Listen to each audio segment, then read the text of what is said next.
بسم الله الرحمن الرحيم تبارك الذي نزل الفرقان على عبده ليكون للعالمين نذيرا. السلام علیکم ورحمۃ اللہ وبرکاتہ.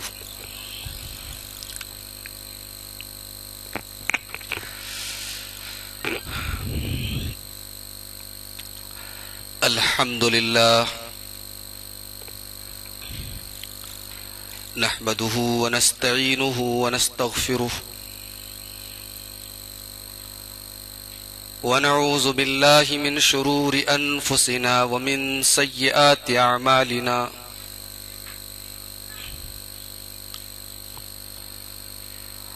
من يهده الله فلا مضل له ومن يضلل فلا هادي له واشهد ان لا اله الا الله وحده لا شريك له واشهد ان محمدا عبده ورسوله.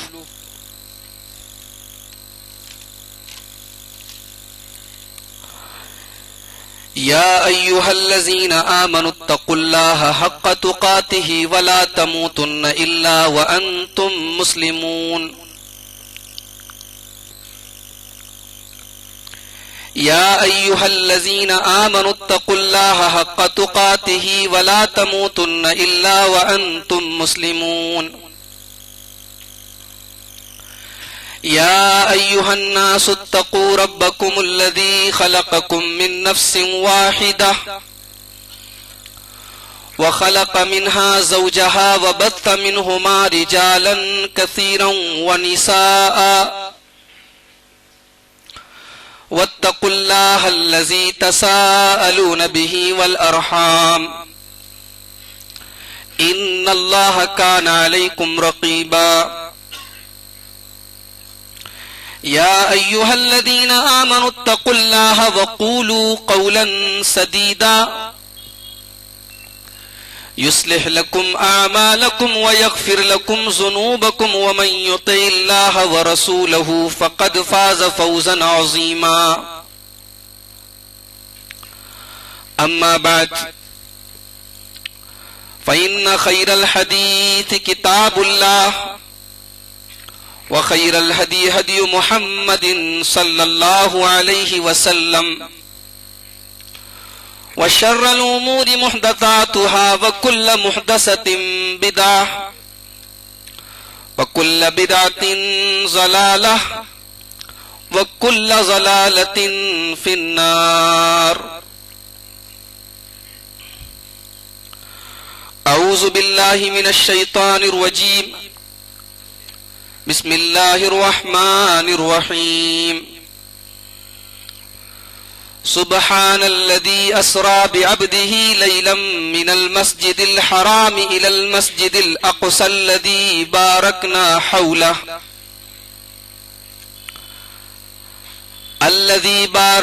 حوله لنريه من آياتنا إنه هو السميع البصير. آج کے اس عظیم الشان پروگرام کے صدر محترم، اسٹیج کے اوپر جلوہ افروز معزز موقر علماء کرام، محترم بزرگوں، نوجوان بھائیوں، پردہ نشین ماں اور بہنوں، آج کا یہ پروگرام مسجد اقصیٰ کی ہزاروں سال کی تاریخ، اس سے جڑے واقعات اور اس کے خلاف جو سازشیں ہو رہی ہیں ان کو بے نقاب کرنے کے لیے آج کا یہ پروگرام منعقد کیا گیا. ایک سیشن آپ سماعت فرما چکے ہیں، یہ پروگرام کا دوسرا سیشن ہے. مجھے جو عنوان ملا ہے مسجد اقصی حضرت سلیمان علیہ السلام سے لے کر سلطان صلاح الدین ایوبی تک. اس سے پہلے کہ میں مسجد اقصی کی تاریخ بیان کروں آپ کے سامنے، مسجد اقصی کہتے کس کو ہیں؟ اقصی کے معنی ہوتے ہیں دور والا. مسجد اقصی دور والی مسجد. چونکہ یہ مسجد حرام سے کافی دور ہے اس لیے اس کا یہ نام پڑا. یا بعض علماء نے یہ کہا ہے کہ مسجد اقصی کا نام مسجد اقصی اس لیے پڑا کیونکہ جس وقت مسجد اقصی تھی دنیا میں سب سے دوری پر عبادت کا گھر یہی تھی، یہی مسجد تھی، سب سے دوری پر یہی مسجد قائم تھی دنیا میں. بعض علماء نے مسجد اقصی کا نام مسجد اقصی اس لیے پڑا، اس کی ایک وجہ یہ بیان کی ہے کہ یہ مقدس جگہ ہے، ہر قسم کی گندگیوں سے دور ہے یہ، اس لیے اس کا نام اقصی پڑا. عام طور سے ہم یہ سمجھتے ہیں کہ مسجد اقصی بیت المقدس کے اندر جو ایک مسجد ہے اس مسجد کا نام مسجد اقصی یا بیت المقدس ہے. صرف اس مسجد کا نام بیت المقدس یا القدس یا الاقصی نہیں ہے، اس پورے کمپاؤنڈ کا نام ہے جو تقریباً 27 ایکڑ پر مشتمل ہے. اس میں 5 مسجدیں ہیں، مسجد قبلی، مسجد عمری اور بھی مسجدیں ہیں. تو اس پورے ایریا کو جو دیواروں سے گھرا ہوا ہے، جس کے اندر عیسائیوں کے مطابق ان کی بعض مقدس جگہیں ہیں، یہودیوں کا دعویٰ ہے کہ ہماری بعض مقدس جگہیں، اور مسلمانوں کی تو مسجد اقصی ہی ہے جہاں جو حضرت عمر فاروق رضی اللہ عنہ کے زمانے میں قائم ہوئی.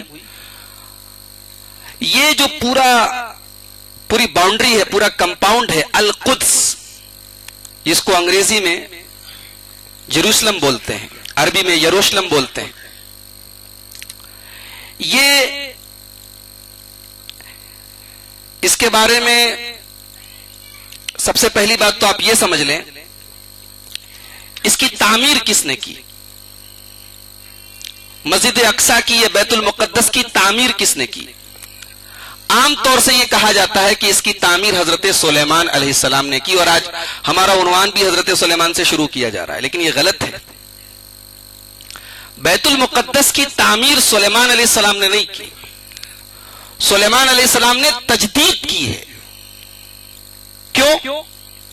آئیے پہلے یہ سمجھ لیتے ہیں کہ سلیمان علیہ السلام کو کیوں کہا جاتا ہے اس کا بانی. ایک حدیث ہے جسے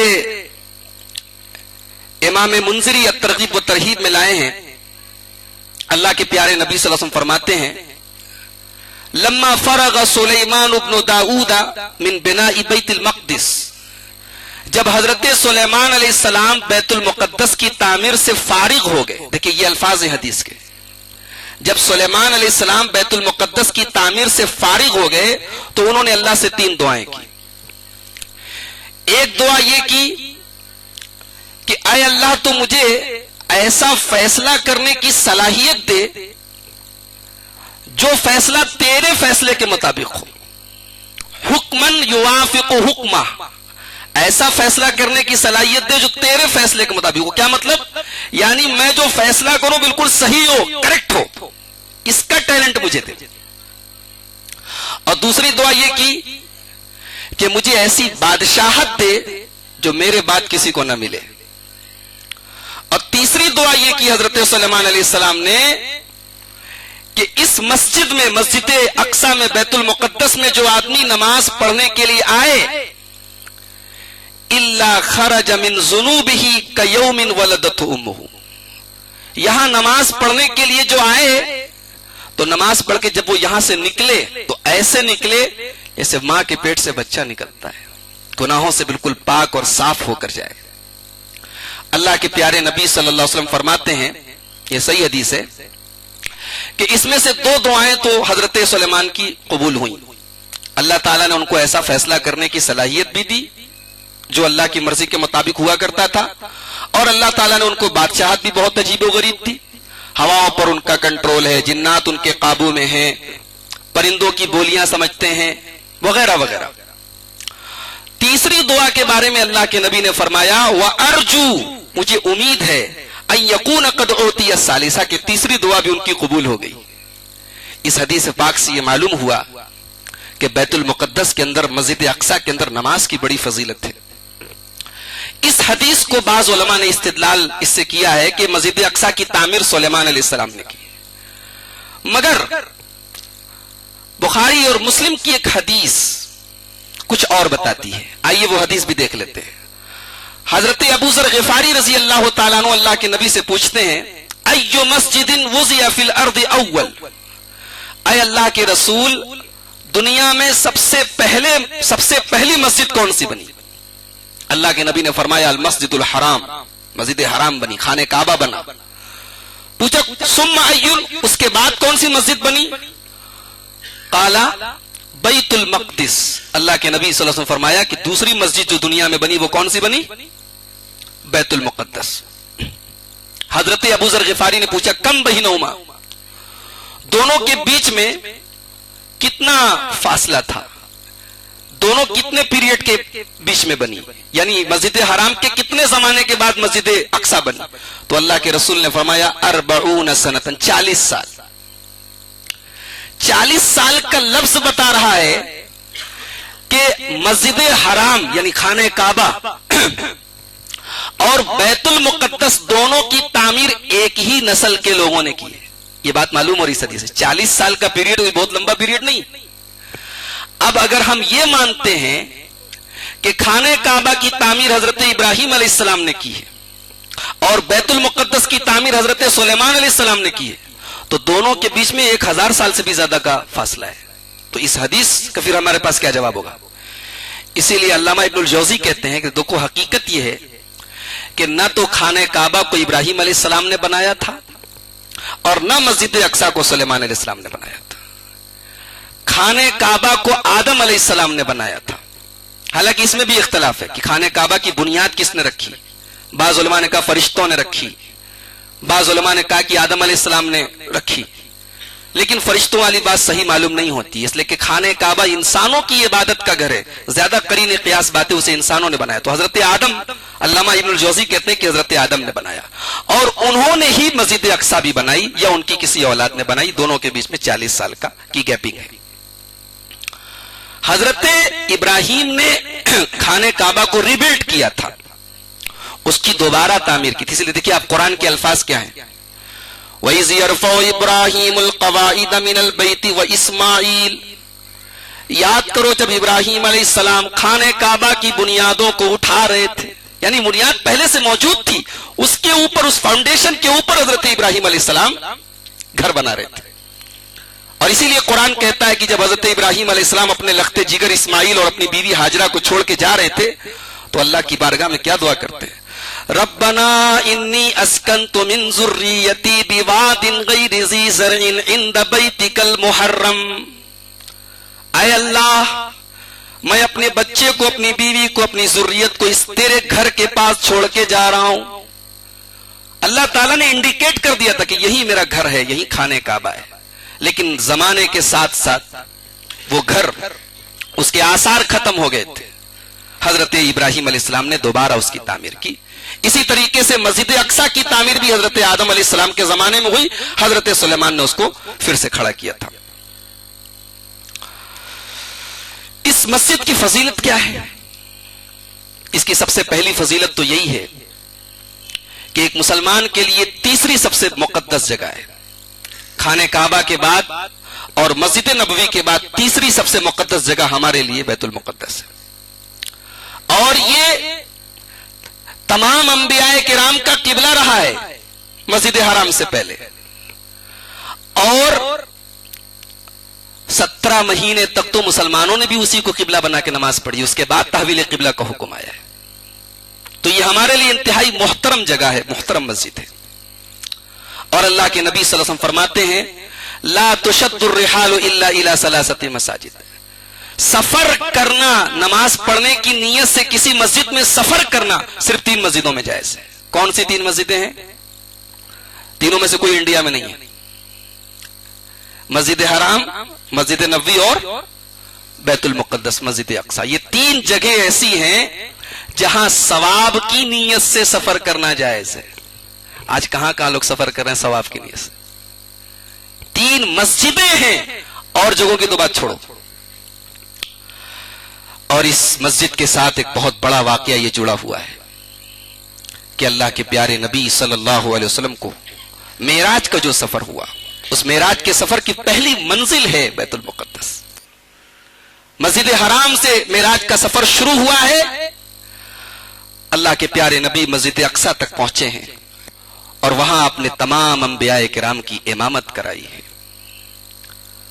اور وہاں سے آپ نے آگے کا سفر، آسمانی سفر طے کیا ہے. اسی لیے معراج کا مطلب ہوتا ہے چڑھنا، وہیں سے آپ بلندی کی طرف چڑھے ہیں. تو یہ سفر معراج کی پہلی منزل ہے. یہ ہمارے نبی کی امامت گاہ ہے جہاں ہمارے نبی کو تمام نبیوں کا امام بنایا گیا. اب ایک سوال پیدا ہوتا ہے کہ جب ہمارے لیے سب سے مقدس سرزمین مکہ ہے تو انبیاء کی امامت خانے کعبہ میں کیوں نہیں کرا دی گئی؟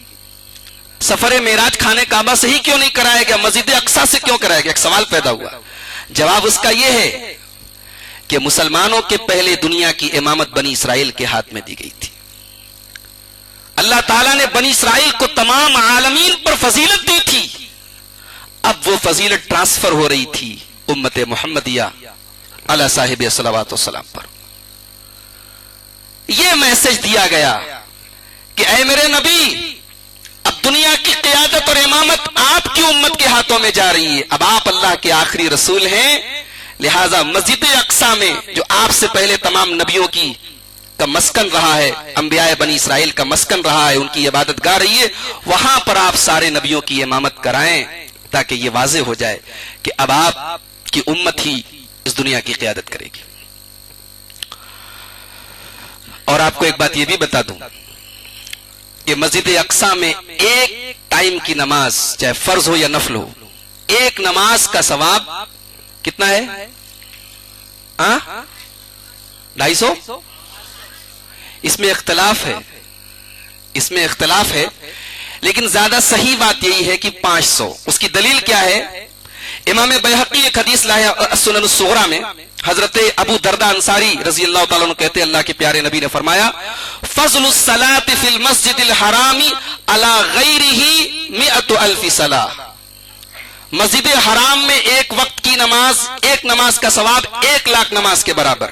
وفی مسجد ھذا 1000 صلاۃ، اور میری مسجد میں 1000 نماز کے برابر.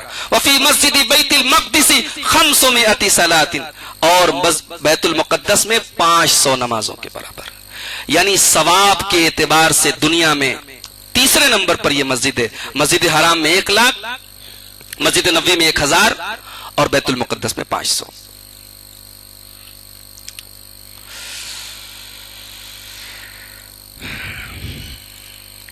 حضرت ابراہیم علیہ السلام عراق سے ہجرت کرنے کے بعد یہیں پہنچے تھے. قرآن کریم نے 4 جگہ پر اس سرزمین کو، اس جگہ کو برکت والی سرزمین کہا ہے. اللہ تعالیٰ نے فرمایا وَنَجَّيْنَاهُ وَلُوطًا إِلَى الْأَرْضِ الَّتِي بَارَكْنَا فِيهَا لِلْعَالَمِينَ. ہم نے ابراہیم علیہ السلام کو اور لوط علیہ السلام کو برکت والی سرزمین پر نجات دی. اس کی تاریخ کہاں سے ملتی ہے؟ عیسیٰ علیہ السلام کے پیدا ہونے کے 3000 سال پہلے کی تاریخ نہیں معلوم ہے. اس کے پہلے خاموش ہے تاریخ، پتہ نہیں وہاں کا کیا حال تھا. عیسیٰ علیہ السلام کے 3000 سال پہلے، ان کے پیدا ہونے کے 3000 سال پہلے بیت المقدس پر یبوسی نام کی ایک قوم کا قبضہ تھا، جیبوسائٹس. یہ کون لوگ تھے؟ یہ عرب کے قبیلے کنعان سے ان کا تعلق تھا. انہی کے نام پر القدس کا نام، یروشلم کا نام جیبوس پڑا. یہ لوگ دین توحید پر تھے. کیوں؟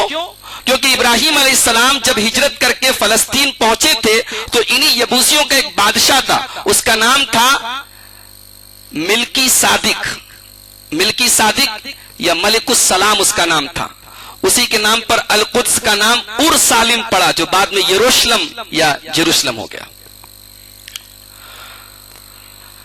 اچھا ایک بات آپ کو بتاؤں میں، یہودی لوگ آج کیا بولتے ہیں کہ ہم لوگ حضرت یعقوب علیہ السلام کی اولاد ہیں، ان کے پیروکار ہیں، اور اس شہر کو انہوں نے ہی آباد کیا تھا، لہذا اس پر ہمارا قبضہ ہے، اس پر ہمارا حق ہے۔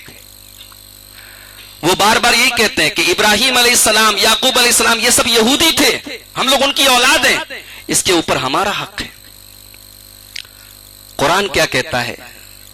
قرآن کہتا ہے کہ ابراہیم علیہ السلام اور ان کی اولاد مسلمان تھی، مسلمان تھی، توحید پر تھی۔ تم شرک میں مبتلا، آج کے یہودی اور عیسائی سر سے پیر تک شرک میں مبتلا ہے اور دنیا بھر کی گندگیوں میں مبتلا ہے، سور کھاتے ہیں، شراب پیتے ہیں۔ تمہیں تعلق، تمہیں نسبت نہیں ہے ابراہیم علیہ السلام سے کوئی، تمہیں شرم آنی چاہیے کہ تم اتنے جلیل القدر پیغمبر کے ساتھ اپنی نسبت جوڑتے ہو جو توحید کے علمبردار تھے۔ تم شرک کے علمبردار ہو، وہ توحید کے علمبردار تھے، وہ مسلمان تھے۔ یہ نہ سمجھا جائے کہ مسلمان یہ صرف 1400 سال پہلے آئے ہیں، ہر زمانے میں توحید پر چلنے والے، توحید کو ماننے والے مسلمان ہی کہلائے ہیں۔ قرآن کریم کا پہلا پارہ کا آخری رکوع آپ دیکھیے، وَمَن يَرْغَبُ عَن مِّلَّةِ إِبْرَاهِيمَ إِلَّا مَن صَفِيَ نَفْسَهُ وَلَقَدِ اسْتَفَيْنَاهُ فِي الدُّنْيَا وَإِنَّهُ فِي الْآخِرَةِ لَمِنَ الصَّالِحِينَ۔ ابراہیم کے طریقے کو وہی آدمی چھوڑے گا جو بے وقوف ہوگا، جو احمق ہوگا، جو نادان ہوگا۔ ابراہیم علیہ السلام کو اللہ تعالیٰ نے دنیا میں بھی اونچا مقام دیا اور آخرت میں بھی اونچا مقام دیا۔ اذ قال له ربه اسلم، جب اللہ تعالیٰ نے ابراہیم سے کہا کہ ابراہیم تم اسلام لے آؤ، تم مسلمان بن جاؤ، قال اسلمت لرب العالمین، تو ابراہیم علیہ السلام نے فوراً کہا کہ ہاں اللہ میں اسلام لاتا ہوں۔ وَوَصَّى بِهَا إِبْرَاهِيمُ بَنِيهِ وَيَعْقُوبُ، اور اسی اسلام کے اوپر چلنے کی وصیت ابراہیم علیہ السلام نے بھی اپنی اولاد کو کی تھی، یعقوب علیہ السلام نے بھی اپنی اولاد کو کی تھی۔ ان یہودیوں کو کوئی حق نہیں ہے کہ یہ ابراہیم خلیل اللہ جو دین توحید پر تھے، یہ حضرت یعقوب علیہ السلام جو دین توحید پر تھے، ان کے ساتھ یہ اپنا ناتا جوڑے۔ اسی لیے قرآن کہتا ہے ما کان ابراہیم یہودی ولا نصرانیہ، ابراہیم نہ تو یہودی تھے نہ عیسائی تھے، ولیکن کان حنیفا مسلما، بلکہ پکے مسلمان تھے، وما کان من المشرکین، مشرک نہیں تھے۔ اور قرآن نے یہ بھی کہہ دیا کہ ابراہیم کے اوپر، ابراہیم کی مسجد کے اوپر، ابراہیم کے اوپر سب سے بڑا حق اہل ایمان کا ہے۔ ان اول الناس بابراہیم للذین اتبعوہ وہذا النبی والذین آمنوا، ابراہیم کے اوپر ان کے ماننے والوں کا حق ہے، اس نبی محترم آخری نبی کا حق ہے، اور ایمان والوں کا حق ہے۔ تو محترم سامعین، اس بات کو آپ اپنے دماغ میں رکھیں کہ یہودیوں کا جو یہ دعویٰ ہے، اور پچھلے 1350 سال سے مسجد اقصی مسلمانوں کے کنٹرول میں ہے، ان لوگوں نے زبردستی خیانت کر کے مسلمانوں کے سینے میں خنجر گھونپا ہے اور اس کے اوپر ناجائز قبضہ جما کے بیٹھے۔ 1350 سال کے پیریڈ میں بیچ میں تقریباً 100 سال کا پیریڈ ایسا گزرا تھا جب عیسائیوں کا اس کے اوپر قبضہ تھا، اور اس کو سلطان صلاح الدین ایوبی نے، اللہ انہیں جزائے خیر دے، اس مرد مجاہد نے بیت المقدس کو پھر سے اہل توحید کے قبضے میں دلوایا۔ فرعون کا جب زمانہ آیا تو فلسطین کے اوپر ایک قوم تھی، اس کا نام تھا عمالقہ، بڑی ظالم قوم تھی اور بڑی زبردست قوم تھی، اس کا قبضہ تھا۔ اللہ تعالیٰ نے موسیٰ علیہ السلام کو پیدا کیا فرعون جیسے ظالم کا مقابلہ کرنے کے لیے، جو بچوں کو قتل کروا دیتا تھا، اللہ تعالیٰ نے اسی کے گھر میں حضرت موسیٰ علیہ السلام کی پرورش کروائی اور موسیٰ علیہ السلام کو اس کی ہلاکت کا سبب بنایا۔ قرآن کریم اس واقعے کا ذکر کرتا ہے وَإِذْ نَجَّيْنَاكُمْ مِنْ آلِ فِرْعَوْنَ يَسُومُونَكُمْ سُوءَ الْعَذَابِ، قرآن کریم عبرت کی کتاب ہے، نصیحت کی کتاب ہے، اور تاریخ عالم کی بھی کتاب ہے۔ وہ ہمیں دنیا کی تاریخ بھی بتاتی ہے، قوموں کی تاریخ، لیکن عام تاریخ کی کتابوں کی طرح کون کب پیدا ہوا، کون کب مرا، کس نے کتنی عمر پائی، قرآن یہ سب نہیں بتاتا۔ قرآن اگر تاریخ پر بھی گفتگو کرتا ہے، قرآن میں اگر تاریخ بھی بتائی گئی ہے تو اس کے عبرتناک پہلو بتائے گئے۔ بتاؤ سوچو کہ عقل میں یہ بات آتی ہے کہ وہی فرعون جس کے بارے میں اللہ تعالیٰ نے قرآن میں کہا ان فرعون علا فی الارض، فرعون کا دبدبہ تھا، فرعون جو اپنے آپ کو رب کہتا تھا، ساری قوم اس کے آگے سجدہ کرتی تھی. جس کو کسی کاہن نے بتا دیا کہ تیری قوم میں ایک لڑکا پیدا ہوگا جو بڑا ہو کے تجھے قتل کرے گا، تو ایک طرف سے سارے بچوں کو قتل کرنے کا حکم دے دیا. اللہ تعالیٰ نے اسی کے گھر میں ایسی سبیل پیدا کر دی. اللہ تعالیٰ قادر مطلق ہے. اللہ تعالیٰ اس لیے کہتے ہیں اللہ کی رحمت سے کبھی مایوس نہیں ہونا چاہیے. آج پوری دنیا کے حالات ہمارے خلاف ہیں.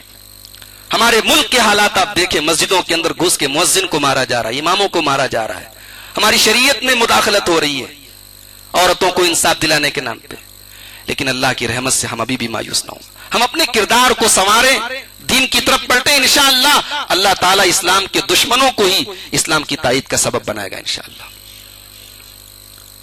تو فرعون کے گھر میں موسیٰ پلے، اور ایک دن آیا کہ جب موسیٰ علیہ السلام بنی اسرائیل کو لے کے بڑھ رہے ہیں اور پیچھے فرعون کا لشکر پیچھا کر رہا ہے، سامنے سمندر ہے. موسیٰ علیہ السلام کی قوم کہتی ہے اے موسیٰ سامنے سمندر ہے، پیچھے فرعون ہے، کوئی دوسرا راستہ نہیں ہے، بھاگ نہیں سکتے. انا لمدرکون، موسیٰ علیہ السلام ہم پکڑ لیے جائیں گے. قوم ڈر گئی کہ اب تو ہم پکڑ لیے جائیں گے. لیکن موسیٰ علیہ السلام کا اللہ کی ذات پر یقین دیکھو، اعتماد دیکھو، بھروسہ دیکھو. سامنے سمندر ہے، پیچھے فرعون کا لشکر ہے، کوئی راستہ نہیں ہے، کوئی بچنے کی سبیل نہیں ہے. لیکن موسیٰ علیہ السلام بڑے اطمینان سے جواب دیتے کلا ان معی ربی سیہدین، میرا رب میرے ساتھ ہے، وہ ضرور کوئی نہ کوئی راستہ نکالے گا. اور قرآن کہتا ہے فلما تراءت الجمعان، فرعون بالکل قریب آ گیا، فرعون کا لشکر بالکل قریب آ گیا، سامنے آمنے سامنے آ گئے. اللہ تعالیٰ نے موسیٰ علیہ السلام سے کہا کہ اپنی لاٹھی کو سمندر کے پانی میں مارو. سمندر کے بیچ میں راستہ بن گیا. اور کیسا راستہ بنا؟ کالطود العظیم، دونوں طرف پانی رک گیا، پانی کی لہریں رک گئی، دونوں طرف پہاڑ کی طرح پانی کھڑا ہو گیا. موسیٰ علیہ السلام آرام سے پانی کے بیچ میں جا رہے ہیں. موسیٰ علیہ السلام جب جانے لگے تو فرعون کے لشکریوں نے دیکھا رے یہ لوگ تو راستہ بن گیا، پانی میں سے جا رہے ہیں. وہ لوگ بھی پیچھے پیچھے اسی راستے میں ہو لیے. موسیٰ علیہ السلام اور بنی اسرائیل پار ہو گئے اور اللہ تعالیٰ نے ان کو بیچ دریا میں غرق کر دیا، سمندر کے بیچ میں غرق کر دیا. پورا فرعون اور اس کے ہواری مواری سب تباہ اور برباد ہو گئے. قرآن کریم اس واقعے کا ذکر کرتے ہوئے کہتا ہے وَإِذْ نَجَّيْنَاكُمْ مِنْ آلِ فِرْعَوْنَ يَسُومُونَكُمْ سُوءَ الْعَذَابِ، یاد کرو جب ہم نے تمہیں فرعون سے نجات دی جو تمہیں بڑی تکلیف پہنچاتا تھا. یذبحون ابناءکم ویستحیون نساءکم، تمہارے بچوں کو مار دیتا تھا، تمہاری عورتوں کو غلام بنا لیتا تھا. وفی ذالکم بلاغ من ربکم عظیم، بہت بڑا امتحان تھا تمہارے لیے. وَإِذْ فَرَقْنَا بِكُمُ الْبَحْرَ فَأَنْجَيْنَاكُمْ وَأَغْرَقْنَا آلَ فِرْعَوْنَ وَأَنْتُمْ تَنْظُرُونَ، تمہاری آنکھوں کے سامنے ہم نے سمندر میں راستہ بنایا، فرعون کو ڈبا دیا اور تم بچ گئے. اب اس کے بعد اللہ تعالیٰ نے موسیٰ علیہ السلام سے کہا کہ اب اپنی قوم کو لے کے جاؤ فلسطین، بیت المقدس جہاں موجود ہے، القدس جو مقدس سرزمین ہے، وہاں لے کے جاؤ. حضرت موسیٰ علیہ السلام اپنی قوم سے کہتے ہیں وَإِذْ قَالَ مُوسَىٰ لِقَوْمِهِ يَا قَوْمِ اذْكُرُوا نِعْمَةَ اللَّهِ عَلَيْكُمْ إِذْ جَعَلَ فِيكُمْ أَنْبِيَاءَ وَجَعَلَكُمْ مُلُوكًا. موسیٰ علیہ السلام اپنی قوم سے کہتے ہیں میری قوم کے لوگوں، اللہ کی نعمت کو یاد کرو، اللہ تعالیٰ نے نبیوں کا سلسلہ تمہارے بیچ میں جاری کیا. ابراہیم علیہ السلام کے بعد سارے انبیاء انہی کی نسل سے آئے ہیں، سارے انبیاء اسحاق علیہ السلام کی نسل سے آئے، اور ہمارے اور آپ کے آخری نبی محمد الرسول اللہ صلی اللہ علیہ وسلم اسماعیل علیہ السلام کی نسل سے آئے. انبیاء کو تمہارے اندر بھیجا. وَجَعَلَكُمْ مُلُوكًا، اللہ تعالیٰ نے تمہیں با اختیار بنایا، کنٹرول والا بنایا. وَآتَاكُمْ مَا لَمْ يُؤْتِ أَحَدًا مِّنَ الْعَالَمِينَ، اللہ تعالیٰ نے تمہیں وہ دیا جو کسی کو نہیں دیا. اللہ تعالیٰ نے اس قوم کو بڑا نوازا، مگر اس قوم نے اپنی بدعمالیوں کی وجہ سے، اپنی شرارتوں کی وجہ سے نبیوں کو قتل کیا، اس نے انبیاء کو قتل کیا، اس نے تورات کے اندر تبدیلی کی، اللہ تعالیٰ نے ایسی پھٹکار اور ایسی لعنت ان کے اوپر نازل کی کہ آج مسلمان 5 ٹائم کی نماز پڑھتا ہے تو جب تک ان کے مغضوب علیہم ہونے کا اقرار نہیں کر لیتا اس کی نماز کمپلیٹ نہیں ہوتی. یہ مغضوب علیہم ہے، یہ اللہ کی غضب شدہ قوم ہے، اللہ کا غصہ نازل ہوا ان کے اوپر. تو موسیٰ علیہ السلام ان سے کیا کہتے ہیں؟ یا قوم ادخلوا الارض المقدسہ، اے میری قوم کے لوگوں چلو تم بیت المقدس میں داخل ہو جاؤ، ارض مقدس میں داخل ہو جاؤ. التی کتب اللہ لکم ولا ترتدوا علی ادبارکم فتنقلبوا خاسرین. چلو میرے ساتھ بیت المقدس چلو، وہاں ظالموں کا قبضہ ہے، ہمیں اس بیت المقدس کو ان کے ہاتھ سے چھڑانا ہے، پیٹ پھیر کے نہیں بھاگنا ہے. یہ بزدل قوم جواب کیا دیتی معلوم؟ جواب دیتی ہے قالوا یا موسیٰ ان فیہا قوما جبارین وإنا لن ندخلها حتی یخرجوا منها فإن یخرجوا منها فإنا داخلون. کہا کہ اے موسیٰ فلسطین میں تو بڑے ظالم اور بڑے زوراور لوگوں کی حکومت ہے، ایک کام کرو ان کو وہاں سے پہلے نکلوا دو تب ہم چلیں گے وہاں. یہ ہے، یہ اس قوم کا حال ہے، میٹھا میٹھا حرف کڑوا کڑوا تھو، کچھ کرنا نہ پڑے. اور آج اللہ معاف کرے آج ہمارا وہی مزاج بنتا چلا جا رہا ہے. مسائل کو حل کرنا ہے، کوشش کچھ نہیں کریں گے، ہاں واٹس ایپ پر شیئر کر دیں گے، فیس بک پہ ڈال دیں گے ہاں صاحب ہمارے ساتھ یہ ہو رہا ہے. یہ مسائل حل کیسے ہوں گے اس کی کوئی اسٹریٹجی ہمارے پاس نہیں. پوری دنیا میں آج ہم ذلیل و خوار، اور ہم کر کیا رہے ہیں؟ ہم واٹس ایپ پر شیئر کر رہے ہیں، سوشل میڈیا پہ شیئر کر رہے ہیں کہ ہاں دیکھو بھائی ہم بہت پریشان ہیں، ہم لٹ رہے ہیں، پٹ رہے ہیں. یہ قوم کہتی ہے موسیٰ سے کہ اے موسیٰ ہم وہاں تبھی جائیں گے جب وہاں سے ظالم قوم نکل جائے گی، جبارین نکل جائیں گے. قال رجلان من الذين يخافون انعم الله عليهم ادخلوا عليهم الباب فاذا دخلتموه فانكم غالبون. پورے بنی اسرائیل میں 2 آدمی تھوڑے اللہ والے تھے، اللہ سے ڈرنے والے تھے. 2 لوگوں نے کہا ایک کام کرو، چلو تو صحیح بیت المقدس کے القدس کے گیٹ تک تو پہنچو، دروازے تک تو پہنچو، پھر اللہ تعالیٰ ہمت دے دے گا اندر چلے جائیں گے. اتنا تو کرو، اتنا تو کرو کہ گیٹ تک چلو. تو یہ کمبخت جواب کیا دیتے ہیں؟ قالوا یا موسیٰ انا لن ندخلها ابدا ما داموا فیہا فاذهب انت وربک فقاتلا انا ہاہنا قاعدون. کہا کہ اے موسیٰ صاحب سن لو، ہم تو جانے والے نہیں ہیں، جب تک وہ لوگ وہاں پر ہیں ہم جانے والے نہیں. آپ جائیے، آپ کا رب جائے، لڑیں، ہم نہیں لڑیں گے.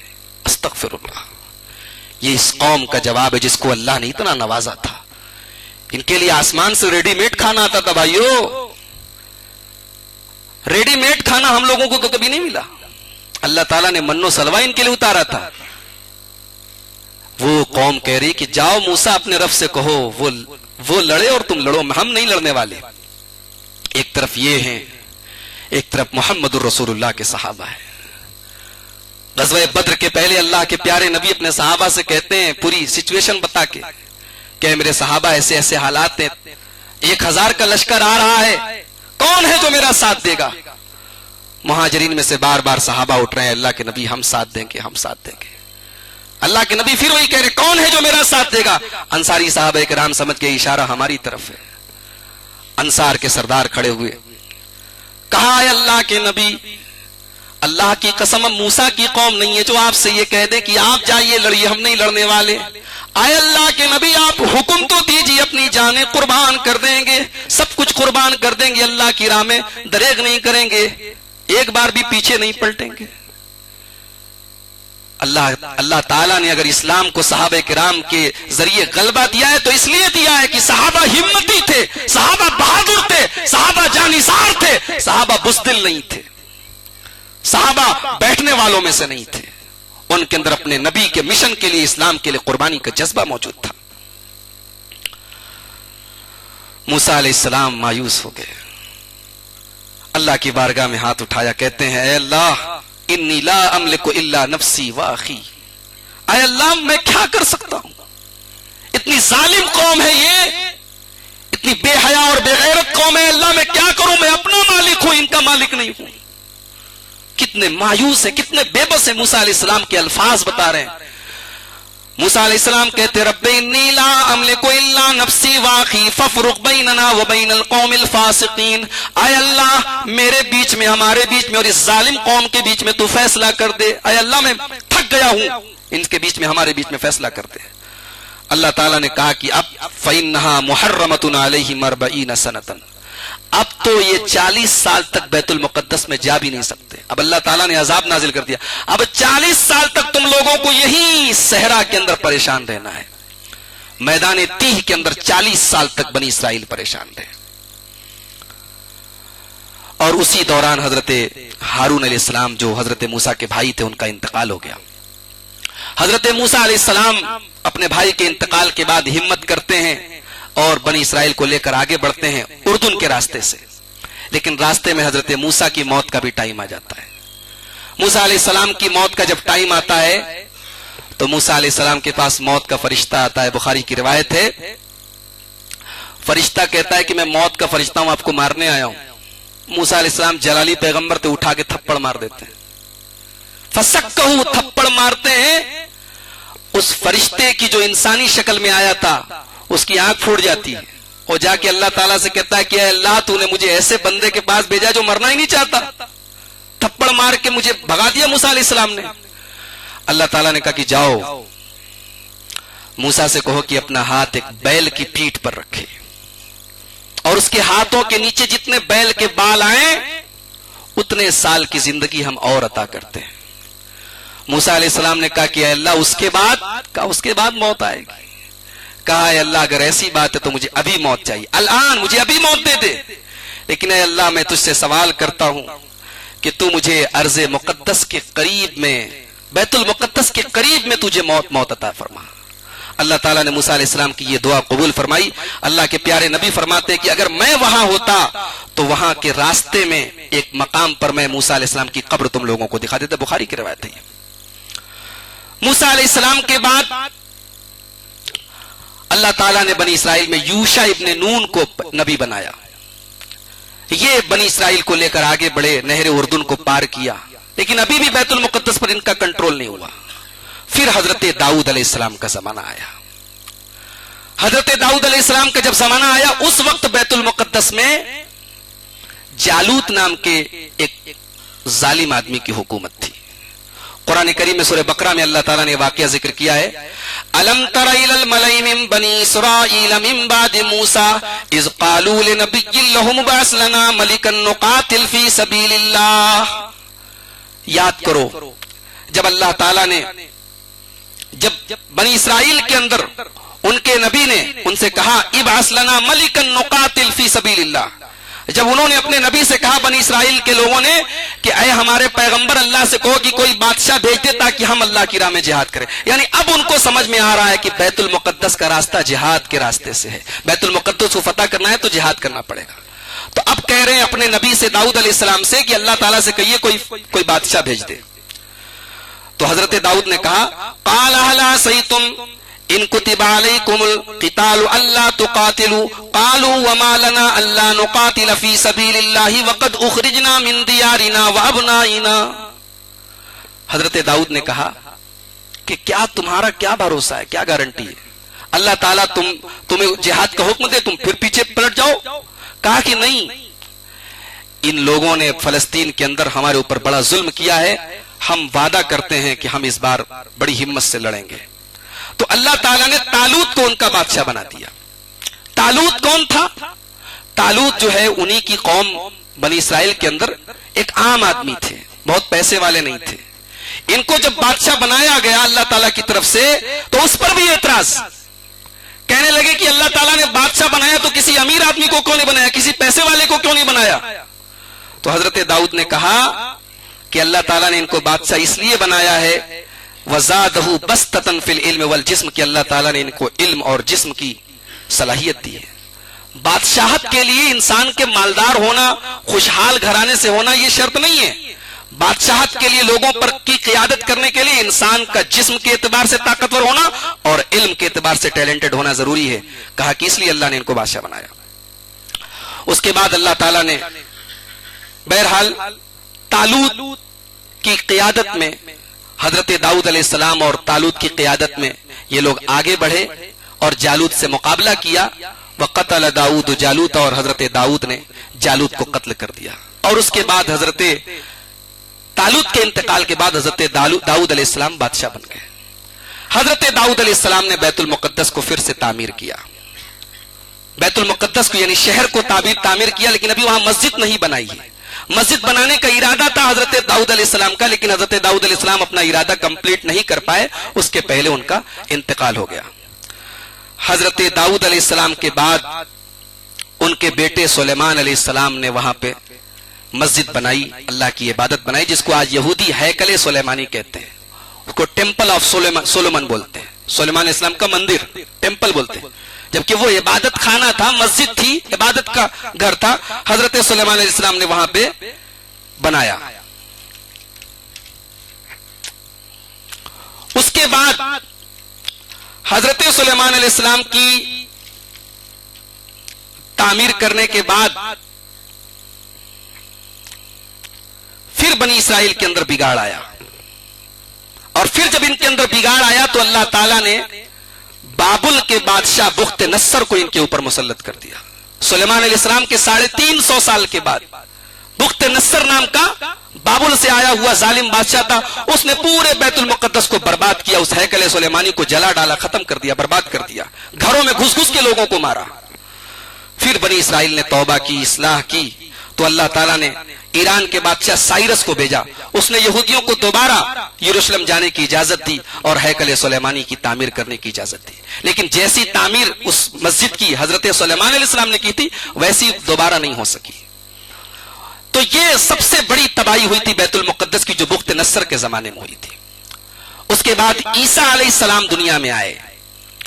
عیسیٰ علیہ السلام جب آئے تو یہودیوں نے ان کا بھی مذاق اڑایا، ان کی تکذیب کی، انہیں مارنے کی کوشش کی. اور عیسائیوں کے عقیدے کے مطابق تو حضرت عیسیٰ علیہ السلام کو سولی پر چڑھا دیا. ہمارا کیا عقیدہ ہے؟ عیسیٰ علیہ السلام کو اللہ تعالیٰ نے بچا لیا. وما قتلوہ وما صلبوہ ولکن شبہ لہم. انہوں نے عیسیٰ علیہ السلام کو مارنے کی کوشش کی، لیکن اللہ تعالیٰ نے ان کے ہمشکل ایک انسان کو ان کا ہمشکل بنا دیا اور عیسیٰ علیہ السلام کو جسم اور روح سمیت اٹھا لیا. تو ان لوگوں نے عیسیٰ علیہ السلام کو بھی قتل کرنے کی کوشش کی. اب اللہ تبارک و تعالیٰ نے ان کے اوپر دوبارہ اپنا عذاب نازل کیا، بنی اسرائیل کے اوپر. اور اللہ تعالیٰ نے رومی جنرل ٹیٹس کو ان کے اوپر مسلط کر دیا. اس نے یہودیوں کا قتل عام کیا اور پورے ہیکل سلیمانی کو تباہ اور برباد کر دیا. قرآن کریم میں 15ویں پارے میں اللہ تعالیٰ نے بیت المقدس کی دونوں تباہیوں کا ذکر کیا ہے، جو ایک بخت نصر کے زمانے میں ہوئی تھی، ایک ٹیٹس کے زمانے میں. اللہ تعالیٰ فرماتا ہے وَقَضَيْنَا إِلَىٰ بَنِي إِسْرَائِيلَ فِي الْكِتَابِ لَتُفْسِدُنَّ فِي الْأَرْضِ مَرَّتَيْنِ وَلَتَعْلُنَّ عُلُوًّا كَبِيرًا. ہم نے اہل کتاب کو، ہم نے بنی اسرائیل کو یہ ان کو فیصلہ سنا دیا کہ جب تم 2 بار زمین میں فساد مچاؤ گے اور 2 بار تمہارے اوپر اللہ کی طرف سے عذاب آئے گا. فَإِذَا جَاءَ وَعْدُ أُولَاهُمَا بَعَثْنَا عَلَيْكُمْ عِبَادًا لَنَا أُولِي بَأْسٍ شَدِيدٍ فَجَاسُوا خِلَالَ الدِّيَارِ. جب پہلی بار ہمارا عذاب آئے گا تو ایسی ظالم قوم تمہارے اوپر مسلط ہوگی جو تمہارے گھروں میں داخل ہو جائے گی. وَكَانَ وَعْدًا مَفْعُولًا. اور اللہ کا وعدہ پورا ہو کر رہے گا. یہ بخت نصر کے واقعے کی طرف اشارہ ہے، جو حضرت سلیمان علیہ السلام کے 350 سال کے بعد جب بنی اسرائیل کے اندر بگاڑ آ گیا، شرک آ گیا، اللہ تعالیٰ نے اس قوم کو جتنا نوازا اسی اعتبار سے اس قوم نے ناشکری کی. موسیٰ علیہ السلام کوہ طور پر گئے، بچڑے کو معبود بنا لیا. قدم قدم پہ انہوں نے شرک کیا، غلط کام کیے. اللہ تعالیٰ نے اسی کے حساب سے ان کو سزائیں دی. تو ایک مرتبہ اللہ تعالیٰ نے بخت نصر کے ذریعے تباہ کیا. اس کے بعد اللہ تعالیٰ فرماتا ہے ثُمَّ رَدَدْنَا لَكُمُ الْكَرَّةَ عَلَيْهِمْ وَأَمْدَدْنَاكُمْ بِأَمْوَالٍ وَبَنِينَ وَجَعَلْنَاكُمْ أَكْثَرَ نَفِيرًا. پھر ہم نے تمہیں نوازا، مال دیا، اولاد دیا. ان احسنتم احسنتم لانفسکم وان اساتم فلہا. پھر اس کے بعد پھر تمہارے اندر بگاڑ آیا. فَإِذَا جَاءَ وَعْدُ الْآخِرَةِ لِيَسُوءُوا وُجُوهَكُمْ وَلِيَدْخُلُوا الْمَسْجِدَ كَمَا دَخَلُوهُ أَوَّلَ مَرَّةٍ وَلِيُتَبِّرُوا مَا عَلَوْا تَتْبِيرًا. پھر اللہ تعالیٰ نے سن 70 عیسوی میں عیسیٰ علیہ السلام کی پیدائش کے 70 سال کے بعد ٹیٹس کے ذریعے اللہ تعالیٰ نے ان کو برباد کیا، بیت المقدس پورا ختم کر دیا، اس ہیکل سلیمانی کو جلا دیا اور ان کی عورتوں کے ساتھ ریپ کیا، ان کے گھروں میں داخل ہو گئے۔ اس کے بعد عیسائیت حاوی ہوئی پورے روم کے اندر، رومن امپرر، رومی حکومت، رومی سلطنت کا جب دورہ ہوا تو بیت المقدس عیسائیوں کے قبضے میں آ گیا اور وہاں ان لوگوں نے چرچ بنا لیا۔ اللہ کے پیارے نبی صلی اللہ علیہ وسلم جب اس دنیا میں تشریف لائے تو اس وقت بیت المقدس میں عیسائیوں کا ہی قبضہ تھا اور وہاں چرچ وغیرہ موجود تھے۔ اللہ کے پیارے نبی نے قیامت کی ایک نشانی بتائی تھی کہ قیامت کی جو نشانیاں میرے سب سے پہلے جو نظر آئیں گی اس میں سے ایک نشانی یہ کہ بیت المقدس فتح ہو جائے گا۔ بیت المقدس سن 15 ہجری میں حضرت عمر فاروق کے دور میں فتح ہوا، بغیر لڑائی لڑے، بغیر جنگ کیے ہوئے۔ حضرت ابو عبیدہ ابن جراح نے پورے بیت المقدس کا محاصرہ کیا اور ان سے کہا کہ بھئی دیکھو یا تو صلح کر لو یا پھر ہم لڑیں گے، قتل کریں گے تم کو۔ تو آخر میں عیسائیوں نے کہا، بیت المقدس کے جو پادری تھے ان لوگوں نے کہا کہ ہم ایک شرط پر صلح کریں گے، آپ کے امیر المومنین کو آنا پڑے گا صلح کرنے کے لیے اور براہ راست ڈائریکٹ وہ صلح کریں گے۔ حضرت ابو عبیدہ ابن جراح نے لیٹر لکھا حضرت عمر فاروق کو کہ ایسی سچویشن ہے اور آپ کا آنا ضروری ہے، اور دنیا نے دیکھا کہ مدینہ سے حضرت عمر فاروق رضی اللہ تعالیٰ عنہ ملک شام چلے۔ ہزاروں سال کے بعد بیت المقدس میں اللہ اکبر، اللہ کی تکبیر کی آواز گونجنے والی ہے۔ عمر فاروق لاکھوں مربع میل کا مالک، پوری اسلامی دنیا کا حکمراں، بالکل سادہ لباس میں عام انسان کی طرح اپنے غلام کے ساتھ پہنچے بیت المقدس کے پاس۔ حضرت ابو عبیدہ ابن جراح نے دھیرے سے ان کے کان میں کہا کہ یہ بڑی دنیا کی بڑی سپر پاور قوم ہے، تھوڑا سا ان کا اسٹیٹس کا خیال کرنا چاہیے تھا آپ کو۔ حضرت عمر فاروق نے بڑے غصے میں کہا تھا کہ اے ابو عبیدہ، ان اللہ اعزنا بالاسلام، ہماری عزت ہمارے کپڑوں سے نہیں ہے، ہماری عزت ہمارے حلیے سے نہیں ہے، ہماری عزت ہمارے اسلام سے ہے۔ اللہ نے ہم پھٹے حالوں کو اسلام کے ذریعے عزت دی تھی، ہم اسلام ہی کے ذریعے عزت حاصل کریں گے، ہمیں ان کے سامنے زیادہ بننے سورنے کی ضرورت نہیں۔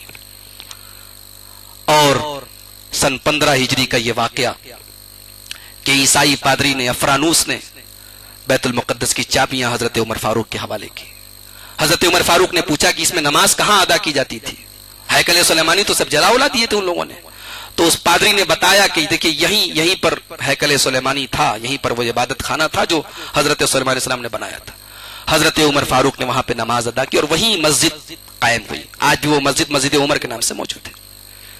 پھر بعد میں اس مسجد کو اور کشادہ کیا عبد الملک بن مروان نے، پھر ان کے بعد ان کے بیٹے ولید بن عبد الملک نے، پھر مختلف بادشاہوں نے اس مسجد کی توسیع کی، اس کو بہترین سے بہترین بنایا، اور مسلمانوں کا فلسطین کے اندر مسلمانوں کی حکومت رہی اور بڑے امن و شانتی کے ساتھ رہی، کسی پر کوئی ظلم نہیں۔ عیسائی بھی رہتے تھے، یہودی بھی رہتے تھے۔ سن 492 ہجری میں عیسائیوں نے بیت المقدس پر حملہ کیا، اور یہ وہ وقت تھا جب مسلمانوں کے زوال کا وقت تھا۔ مسلمانوں کے حکمراں، مسلمانوں کے خلفاء شراب و شباب اور کباب میں لگے ہوئے تھے۔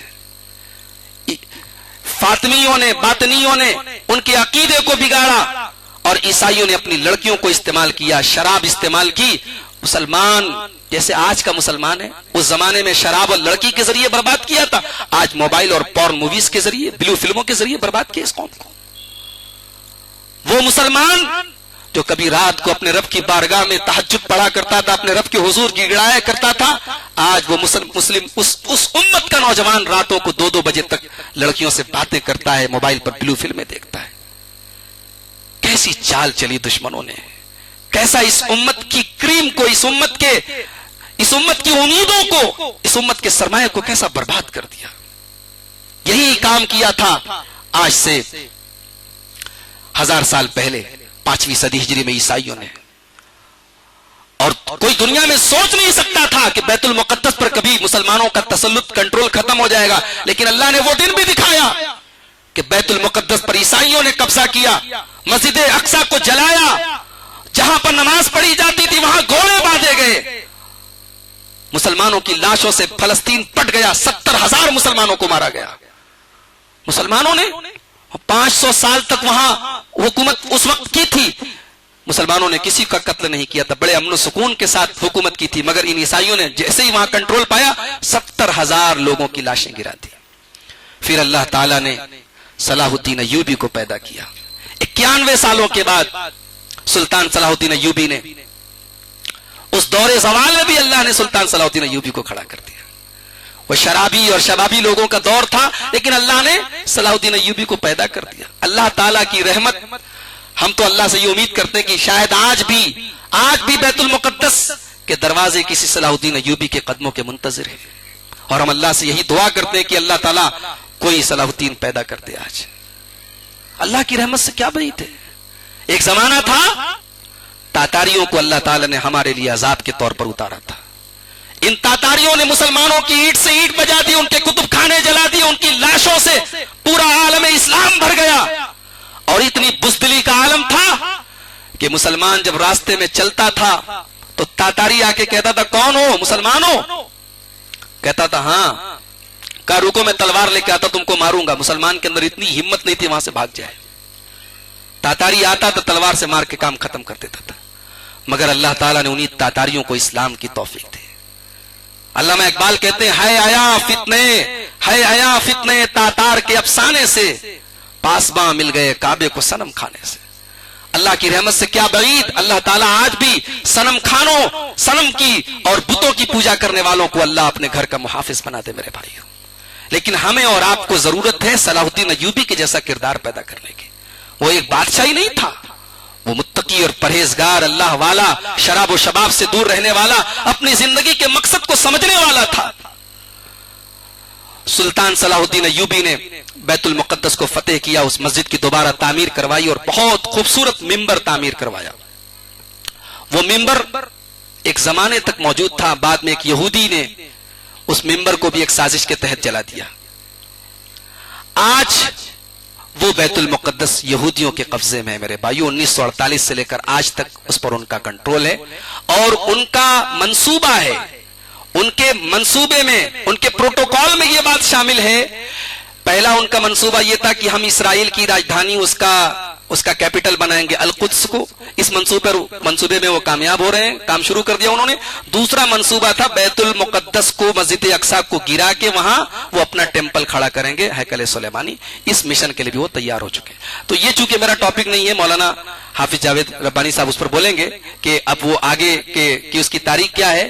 لیکن میں میرے بھائیوں آپ کو یہی پیغام دینا چاہتا ہوں کہ ہم بیت المقدس کی اس پوری تاریخ میں ہم اپنی تاریخ کو محسوس کر سکتے ہیں. حضرت امام مالک رحمۃ اللہ علیہ کا ایک جملہ ہے، اس جملے کو اپنے دماغ کے کسی کونے میں بٹھا لیجئے. حضرت امام مالک کہتے ہیں لن یفلح آخر هذه الامه الا بما افلح به اولها. یہ امت کامیاب اگر ہوگی تو فارمولہ وہی ہے جو صحابہ کے پاس تھا، فارمولہ وہی ہے جو اس امت کے قرون اولا کے پاس تھا، جو صحابہ اور تابعین کے پاس تھا. لوٹو قرآن و سنت کی طرف، اپنی زندگیوں کا جائزہ لو. یہ کھانا کمانا، دھندا کرنا، بزنس کرنا، تجارت کرنا، یہ ضرورت تو ہے، مقصد نہیں ہے ہماری زندگی کا. مقصد ہے اللہ تبارک و تعالیٰ کے دین، اللہ رب العالمین کے کلمے کی بلندی.